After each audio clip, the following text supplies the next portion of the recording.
എത്ര കാലം കഴിഞ്ഞാലും തനിമ മങ്ങാത്ത ഒരുപാട് ആഭരണങ്ങൾ നമുക്കുണ്ടല്ലേ. അങ്ങനെ കുറച്ച് ഓർണമെന്റ്സ് ആയിട്ടാണ് ഇന്ന് ഞാൻ വന്നിട്ടുള്ളത്. നമ്മളുടെ ഇളക്കത്താലി, മുല്ലമുട്ട് മാല, കാശുമാല, അങ്ങനെ ഒരുപാട് നമ്മളുടെ ഓൾ ടൈം ഫേവറേറ്റ് ആയിട്ടുള്ള ഐറ്റംസുമായിട്ടാണ് വന്നിട്ടുള്ളത്.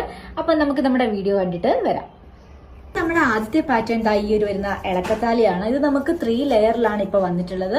ഇതിന്റെ 2 ലെയറും 1 ലെയറും എല്ലാം അവൈലബിൾ ആണ്. ഇപ്പോഴും ഇങ്ങനെയുള്ള ഐറ്റംസ് പ്രിഫർ ചെയ്യുന്ന ഒരുപാട് ബ്രൈഡ്സിനെ നമുക്ക് കാണാൻ പറ്റും. അടുത്തത് വരുന്നത് മാംഗോ മാലയാണ്. നേരത്തെ നമുക്ക് ഒരുപാട് തവണ റീസ്റ്റോക്ക് ചെയ്തിട്ടുള്ള പാറ്റേൺ ആണ്. സ്റ്റോൺസിൽ വരുന്ന മാംഗോ മാലയാണ്. അതുപോലെ തന്നെ ഈ സെയിം തന്നെ നമുക്ക് വിത്തൗട്ട് സ്റ്റോൺസിലും വരുന്നുണ്ട്. അത് വരുമ്പോൾ ഈ ഒരു പാറ്റേണിലാണ് വരുന്നത്. സ്റ്റോൺസിൽ തന്നെ വരുന്ന വേറൊരു പാറ്റേൺ ആണ് ഇത്. അടുത്തത് വരുന്നത് കാശുമാലയാണ്. ഈ ഒരു പാറ്റേണിലാണ് ഇത് വന്നിട്ടുള്ളത്. ഇതിന്റെ തന്നെ നമുക്ക് വേറൊരു പാറ്റേണും അവൈലബിൾ ആണ്. ഈ ഒരു ഡിസൈൻ ആണ് വീണ്ടും അവൈലബിൾ ആയിട്ടുള്ളത്. അടുത്ത നല്ല അടിപൊളിയായിട്ടുള്ള ഒരു മുല്ലമുട്ടിന്റെ മാലയാണ്. ഇത് നമുക്ക് ഒരുപാട്